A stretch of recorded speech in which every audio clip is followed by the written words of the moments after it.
Hi my dear Kanai sisters and brothers. My name is Peter Chemmalakuzhy. My wife and I came to the United States in the year 1978. We landed first in Chicago, Illinois. We lived there almost 10 years. Then we had to make a move to Overland Park, Kansas as part of a corporate move. We lived there almost 22 plus years without the presence of even one Knanaya family. And after the education and marriage of our children, we decided to move to Dallas. My son and family lives in Las Colinas, Irving, and my daughter and family lives in Glenview, Illinois. We are blessed with 4 grandchildren. You may wonder why I'm making this video presentation. I'm not even a candidate in the forthcoming KCA DFW election. However, being a social member of KCA DFW and a Knanaya Catholic by all definitions, I want to see the election is done properly and the right candidates will be elected. If you really want to know where I stand on all the issues we are having, I suggest you to go and read a lengthy article that was published sometime last year. Be patient and take enough time to read the whole article until the end in order to exactly understand what my position is. Today's topic is our forthcoming KCA DFW election. We have heard almost all the candidates during the Meet the Candidates event that was directly moderated by the election board. I have a gut feeling that almost 70% of the voters have already made up their mind as to which panel or which candidate they want to cast their vote for. However, there are 30+% of the voters still debating as to which candidate they need to vote for. Unfortunately, I also belong to that group. Let me touch few things that came to the attention of most of us during the campaign. The first one is my attempt to conduct a question and answer session in a very private setting, and I invited both panels to come and participate in that question and answer session. I have given them my format and how the question and answer section will be conducted. Mr. Sujit's panel was very happy to accept my invitation, but Mr. Dennis' panel has not accepted my invitation. Mr. Dennis told me that election board does not allow to have that kind of question and answer sessions. So Dennis doesn't want to have a conflict of interest. Though I do not agree with the reason, I decided to cancel my plan and I dropped the idea. KCA DFW Yuvajana Vedi wanted to have this another question answer session. However, that also did not work because the Dennis panel did not accept their invitation. They came to me after making the decision and asked me whether I could be a moderator of that particular event. I have gracefully accepted their invitation, but I had few conditions. And one major condition was, in order for me to moderate that, both panels should accept their invitation. Here also, Mr. Dennis did not accept the invitation, therefore, I did not moderate that. There is a confusion that I was the one who made the Yuvajana to conduct that question and answer section. But I'm telling you, I had no role in it. The decision of the election board to conduct the Meet the Candidate event using a format that was decided or made by the election board, which is not the same way the same event was done before. So I made a complaint to the liaison board stating that election board directly moderating that event with a new format is in violation of our constitution. And liaison board made the decision, and I am sure you all got that email detailing all the events took place after my complaint. Unfortunately, they went ahead and conducted the event, but the good thing is, the KCA DFW has already proposed a constitution amendment to correct that problem from happening in the future. The conflict of interest allegation against our former President C.B. Karakata. It is unfortunate that the allegation was brought to the attention of the people after C.B. has declared his candidacy. I'm not saying whether C.B. is innocent or whether he has intentionally made that conflict of interest.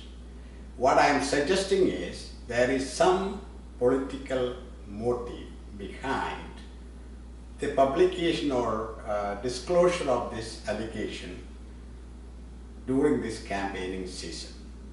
Therefore, my humble request to you all is you look at how CB performed before the allegation was brought to the attention and you cast your vote accordingly.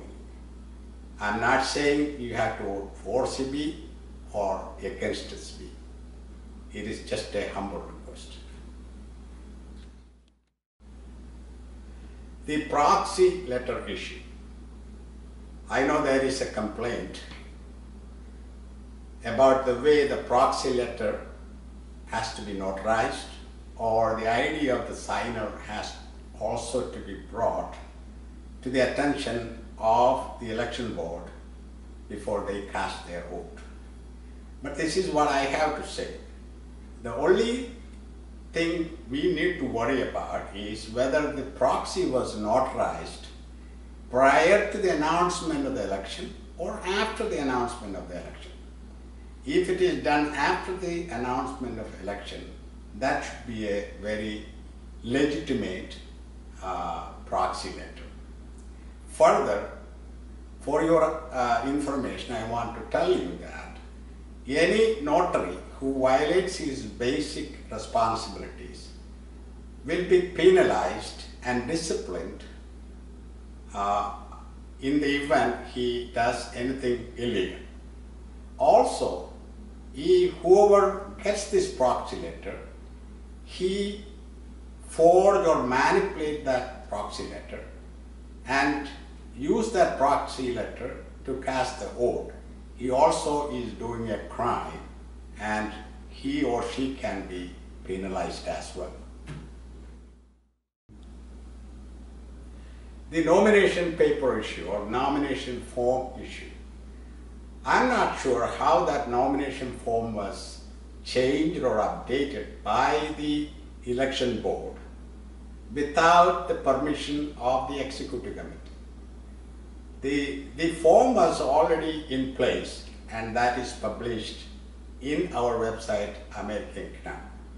Since the matter is under investigation and no final decision is yet made, I don't want to make any further comment. 3. Election is always a healthy process in any democratic system. There are so many positive sides and negative sides. There are so many positive sides if the election is conducted fairly. If not, there are so many negative sides. I'm not going in detail into the positive or negative sides. But surprisingly, I have received so many phone calls and emails from people whom I have never talked or I never interacted with. I am a bit concerned and saddened because of the way this election campaign is underway. The removal of the KCA DFW spiritual director position and the rejection of the Constitution Amendment proposal to reinstate that spiritual director position, and the drama or complaints and concerns related to the remodeling of the Knaithaman Hall were probably the basic reasons for having an election this year. I believe so. Election is a healthy process in any democratic system if that is conducted fairly.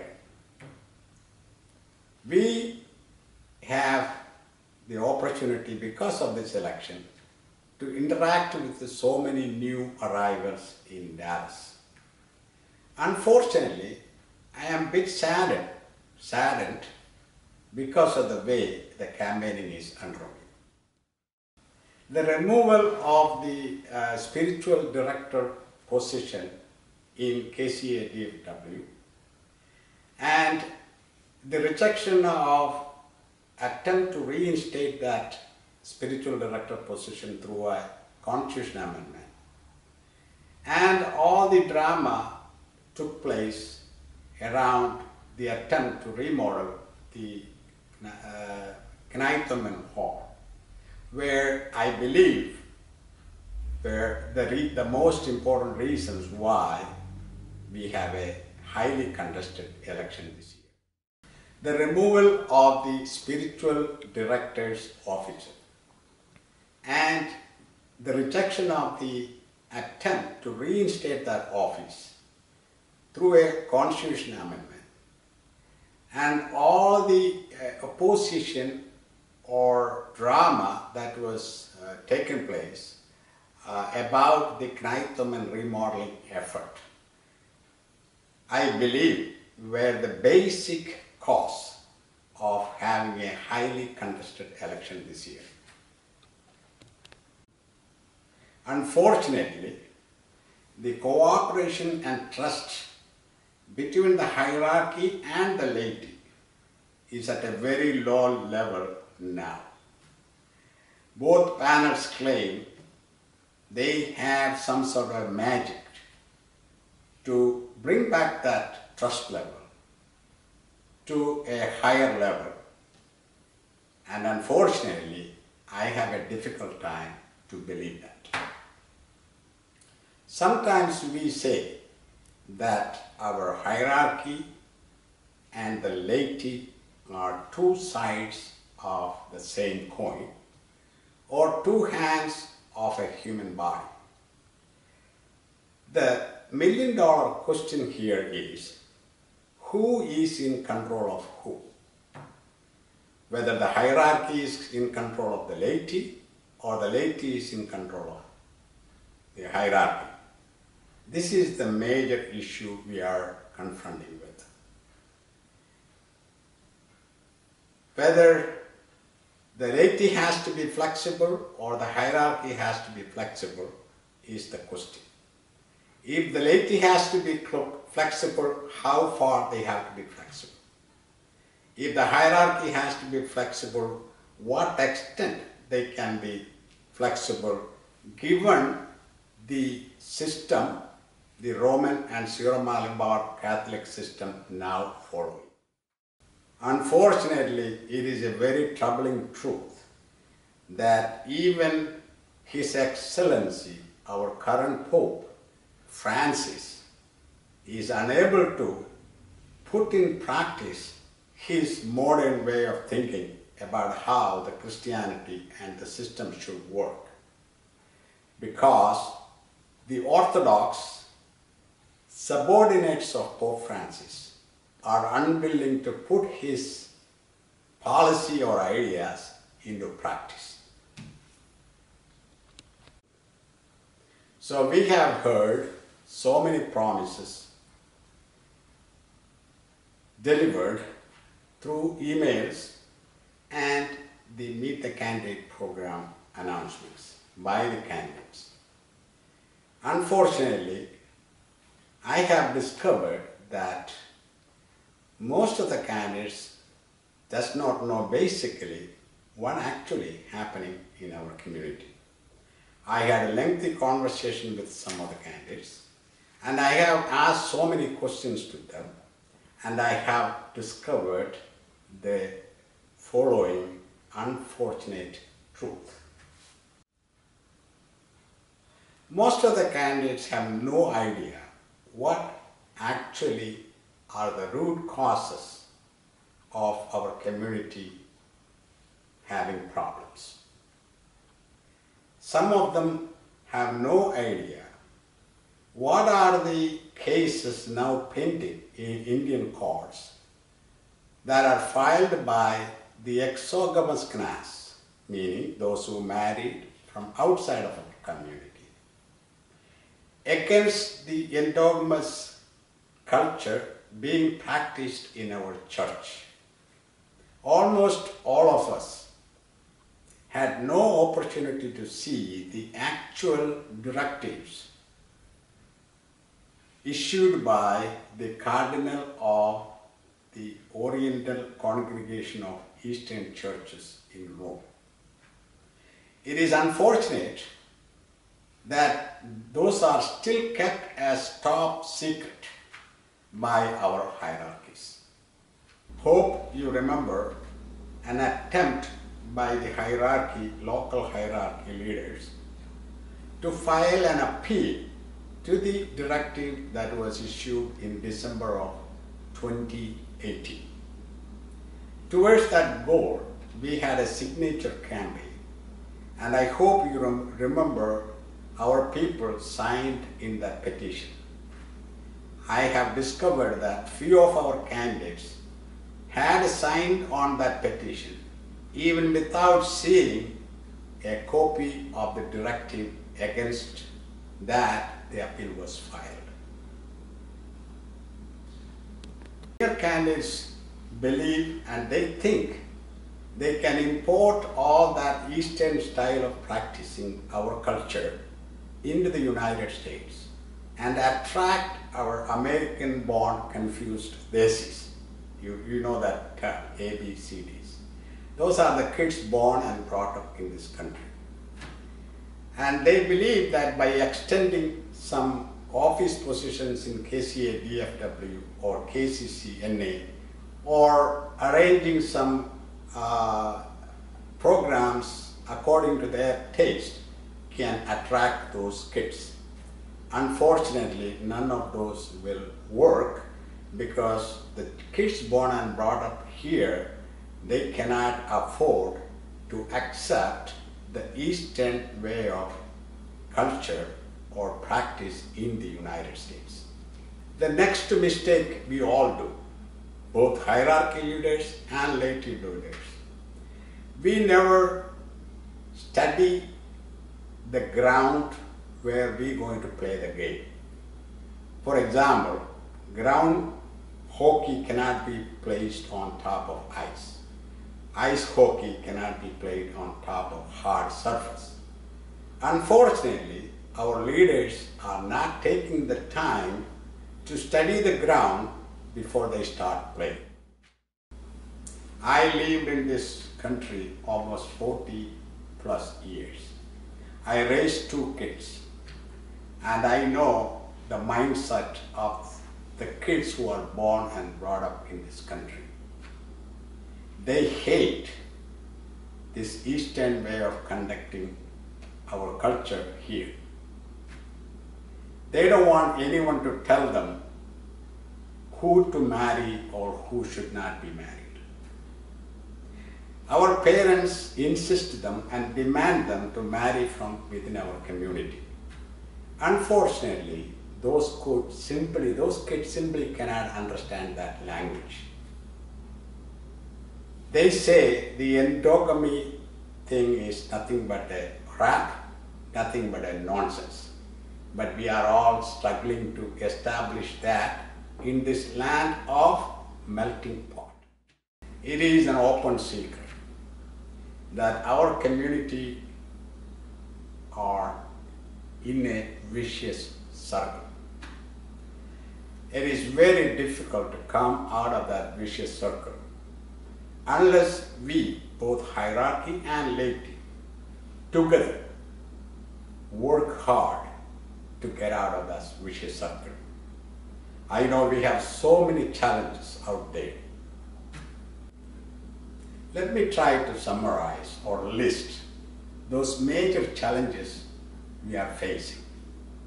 One thing is the unwillingness of Roman and Syro-Malabar hierarchy to grant us the permission to practice endogamous criteria in our churches.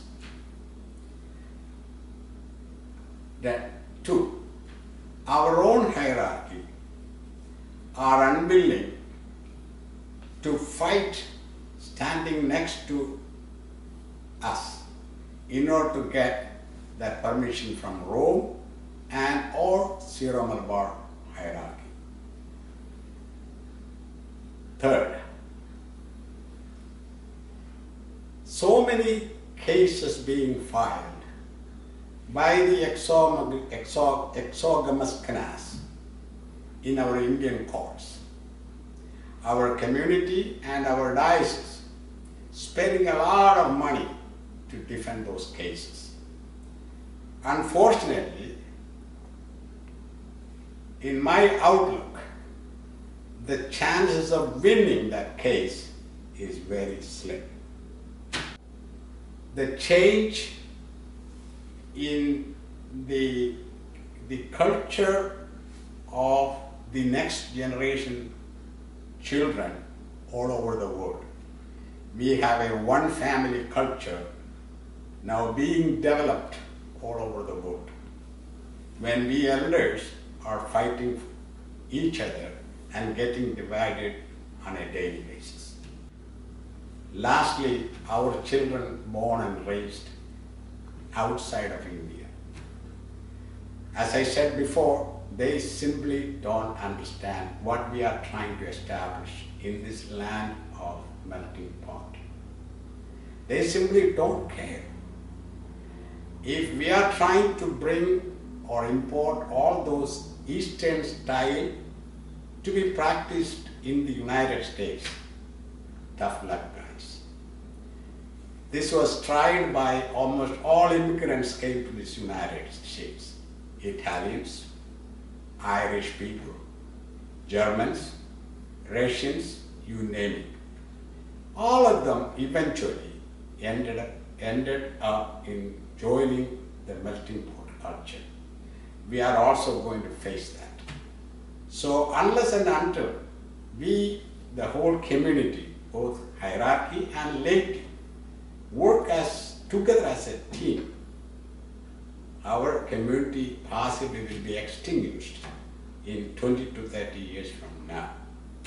Therefore, it is a real challenge to survive all these threats from outside and to continue as an endogamous community in this part of the world. It is a tough thing to do. I'm sure there are many ways to get out of that vicious circle I mentioned about. But without that full support of the laity and the hierarchy, that will be simply an utopian dream. No matter who gets elected, nothing is going to change. So, given all those facts, our only option right now is to strengthen our social organizations like KCA, DFW or KCCNA or you name it. We have so many associations. We strengthen all those things and we all associations stick together and maintain our endowment status as far as we can in this country, and for which there is no point in looking at the church or the hierarchy to help us at this moment. So my humble suggestion is, take your time, study each candidate and pick the ones who have the right skill set to accept this challenge and direct our people where to point their fingers, to ourselves or to others, to resolve our problems. This election is very important. Therefore, I want you to spend time before you make the decision and elect the right candidate. Yes, it is true that we have to have strong social organizations. But you look back to the history. Unfortunately, the politics being played in our social organizations are not that good. We are electing sometimes candidates who are simply unable to lead these organizations. They are not working for the best interest of our community. They are there just to conduct a convention and just to get some name and fame and photo opportunities and then leave. Let us look back. How many of our former presidents are really active now? Very few. Even what is happening now in KCCNA, the secretary of the KCCNA has recently resigned because the way KCCNA is now doing the business is not right according to him. You remember I had sent a couple of emails during this campaign. One was the incident happened in New York. A mixed wedding, a Knanaya guy marrying a Philippines guy, I think Philippine, somebody, not Indian. The marriage was blessed by our priests, our major three priests back in New York, and they finally sung the Peru Maria. And there is a lot of talk about it, and I asked the opinion of our candidates. Unfortunate to say, nobody has responded to my email. Another issue was the approach by the New York Rockland County Knanaya folks. You know that they bought another community center very recently. And none of our priests attended that event. Even our Archbishop was there in New York. He did not care to go to that event in spite of personal invitation to him. I have never heard any comments from any candidates because that would be politically incorrect.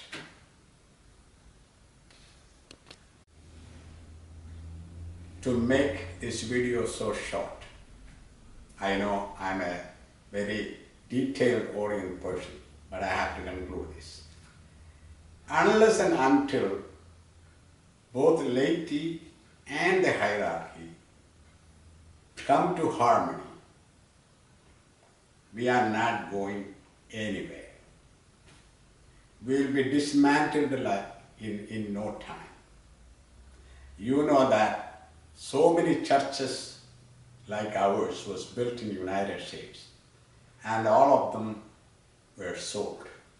after so many years because there was nobody to support that church. Same fate we may have to face. Therefore, we have to somehow stop these politics.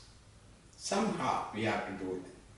And to do that, the first thing we have to do is point our fingers to ourselves, not to somebody else. There is no point in blaming our Archbishop. There is no point in blaming the laity who attend our churches. There is no point in blaming anybody.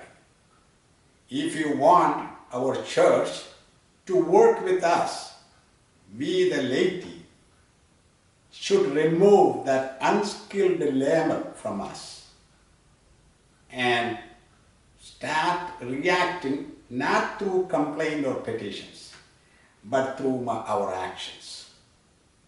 Unless we are ready to do that, pointing fingers to us, other than pointing fingers to others, we are not going to go anywhere, my dear friends.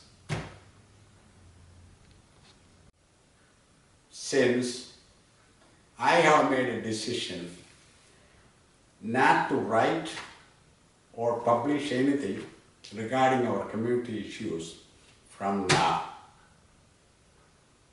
I want to present my way of resolving this issue for your consideration. Whoever becomes the leader, please keep in mind these points. And if you can do or execute those points somehow, we are in the right direction.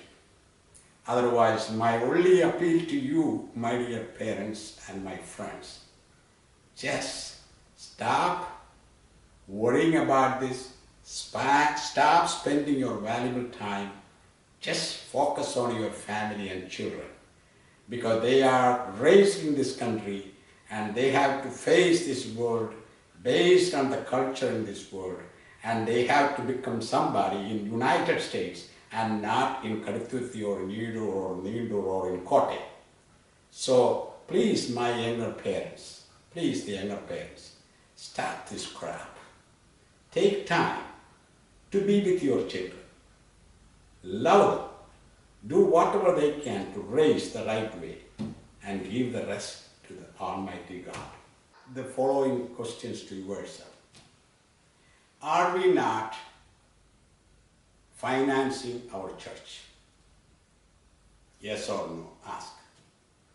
Are we not letting our hierarchy to have complete control on all of us? Yes or no? Why are we represent the parish council unless we have a right to make decision by a majority vote? Why do we have to represent the pastoral council when there are permanent and nominated members from the hierarchy? Why are we going to the Kudara Yoga, where the priest is the chief person and he controls the event?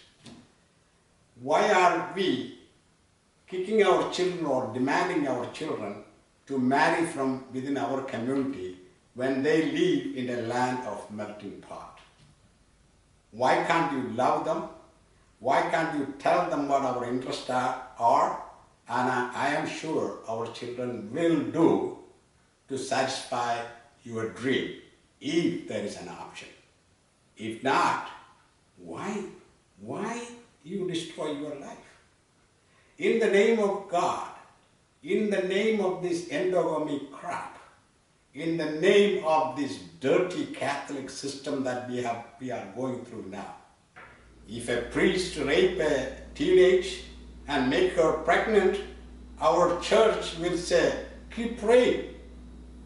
If we don't get the endogamy to practice in our church, our hierarchy say, keep praying.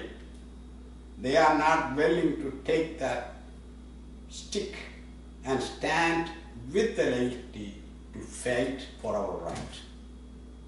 So, let me conclude by saying that, please Stop this fight. Stop these divisions. Even our kids are crying because the parents are divided because of this crap politics. Even the kids are divided. Even the community is now divided. Why all these divisions? Who are behind all these things? Are you dumb not to understand what is happening? So please think from your heart. Use your brain. Point your fingers to yourself and do what is right to fix our problems. Thank you for listening to me.